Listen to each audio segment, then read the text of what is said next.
brought to you by OneFootball. Thank you very much to them for sponsoring this video, and make sure that you go over in the top link of the description and download their app. It is fantastic, people. I didn't know there were so many countries, so many leagues for you to go and view information from, latest news, latest transfers. You can also see all the latest updates and live scores when your team is playing. Yes, you can choose your preferred team. So for my team, it's Liverpool. You can see all the latest information on them. But not only that, people, it doesn't only go that far. You can go and see anything to do with teams in the Premier League, anything to do with teams in the Champions League, Europa League, any team across Europe, any team across the world. You can go and have a look and see how they're doing in their leagues and any news based on what their team is going through. Make sure that you download the OneFootball app, people. It is fantastic. And obviously, I want to thank them once more for supporting this channel. Make sure you go and support them because they support us. Is this a title challenger? Let me know in the comments down below. Is this the biggest game of the season? Because as we know from years gone by, usually these games, even though very early on in the season, usually mean a lot. Just look at the last time Liverpool was in a title race with Manchester City but never went on to win the league. It turns out that game that we had with Man City in January, by the way, was a very crucial game which we needed to win. And obviously, they beat us, I think it was either 1-0 or 2-1 that day. But there was also a goal that was disallowed on Liverpool's part that day, which obviously, it was like 8mm or whatever the stupid number was. If that goes over the line, that's what gets Liverpool over the line for the league that year. The company goal doesn't need to be a thing to think about. The Leicester game and the Everton game that year doesn't need to be a thing to think about. We need to be aware this game is huge. It's huge. And guess who else is going to know that this game is huge? Jurgen Klopp and Jose Mourinho. Already you've got the normal one, you've got the special one, and the colliding together. Now, I will talk about the game a little bit in a second. Before I do, I just want to say, because I haven't mentioned it in a video yet, you see, I put a post up on Instagram yesterday, basically giving me best wishes and condolences, but I haven't announced it in a video or said anything in a video. Just want to say rest in peace to Gerard Houllier, one of the greatest managers this club has ever seen. The success that he brought to the club, literally before he came to the club, 7 years without a trophy. He came in, he changed the philosophy, he gave us great players like Michael Owen, he gave us Emile Heskey, which some people might think of Emile Heskey. At Liverpool, Emile Heskey was a baller. Just for the younger audience, kind of like me, who might have not seen much of him. Serious player.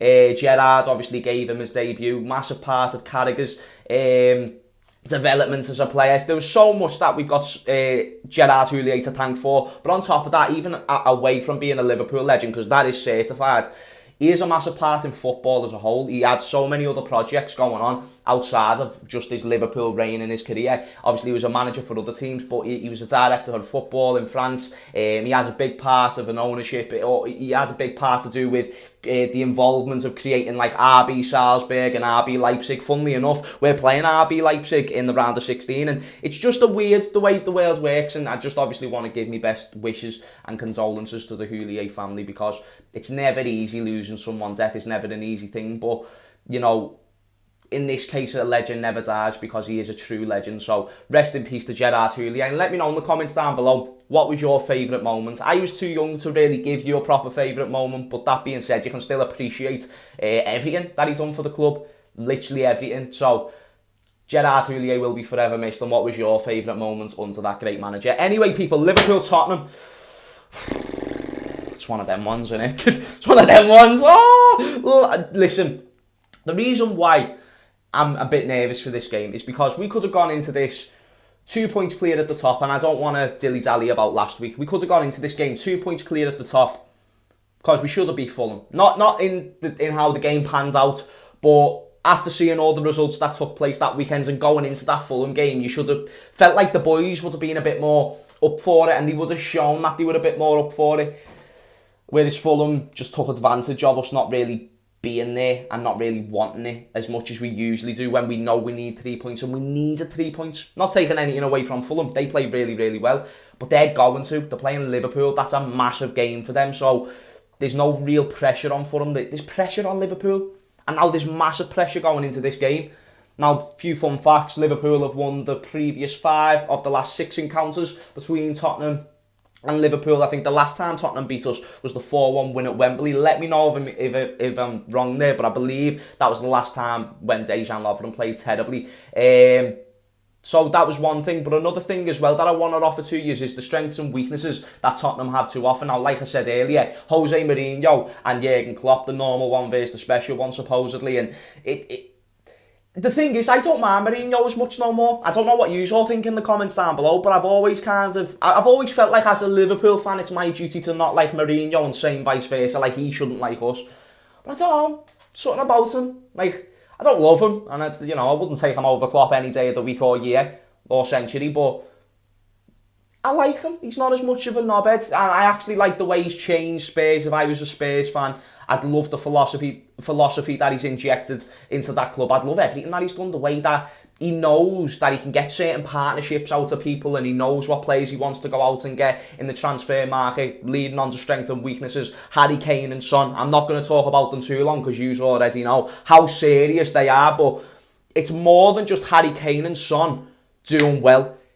Jose Mourinho has got these playing well, and anyone who said Jose Mourinho has passed his sell-by date, I mean, I think that they're kind of being proven wrong as we speak. Now, I'm not saying he's going to go on and win the league, but he definitely has a chance, and the fact that he's brought Tottenham from being where they was at the end of Pochettino's reign to where they are now, it's very impressive. And even seeing from the the Spurs documentary, there was a lot more wrong at that club than what we probably foreseen. And now he's not even starting players like Dele Alli, who years ago Liverpool definitely would have took Dele Alli.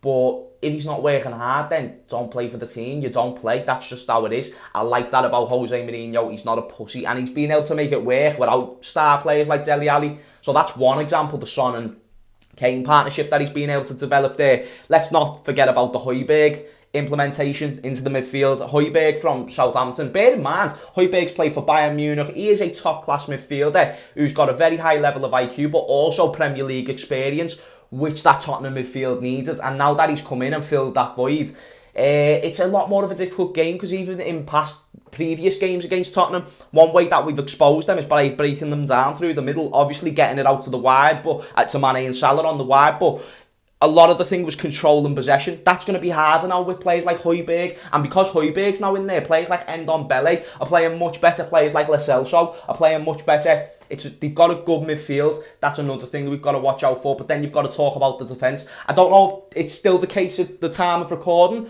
but Tottenham are one of the best defensive teams in the league at the moment. Either conceded the least amount of goals or the second least amount of goals. I need to double check that. But Lloris has seemed to have found a lot of form again. The defensive backline has just got more structure. Do Tottenham play boring football? Yes, they've got Jose Mourinho. That's going to be the case. But still, though, it's getting them results, and that's the thing that we don't want them to get against us. We need to win this game. We need to, I don't know how we're going to do it, but we need to neutralise Kane and Son. Kane this season just seems to have a different level of IQ, where I don't know if our backline are going to be able to cope with him.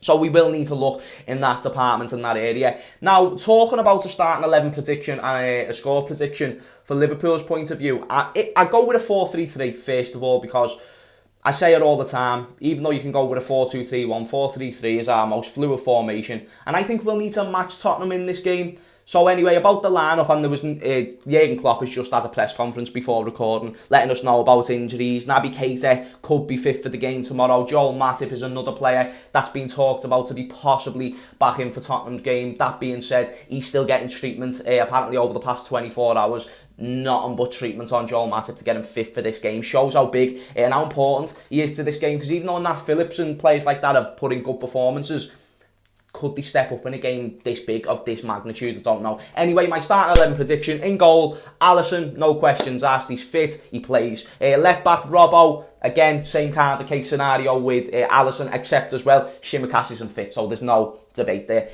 Right back, you've got to go with Trent. And I do want to talk about Trent briefly, because he hasn't been in great form. He had a terrible game, or a torrid time against Fulham, and he just kind of looks at shot of all confidence. I don't know if it's the system. I don't know if it's the way we're playing.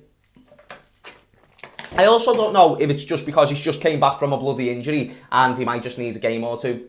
Or it could just be a one-off. We don't know, people. That being said, we can't ever forget what he offers offensively, and we know on his day he can be a good defender. Is he ever a world-class defender? No, but we've just got to remember the ceiling that Trent Alexander-Arnold has, and how good he is already, and he can cause Tottenham a lot of problems 100% down that right-hand side. So Trent right back, centre-backs, bit of a funny one. So Fabinho definitely, because he's, at least to my knowledge, fit, and Klopp didn't say anything about him being out. So Fabinho, and if Matip is fit, then Matip.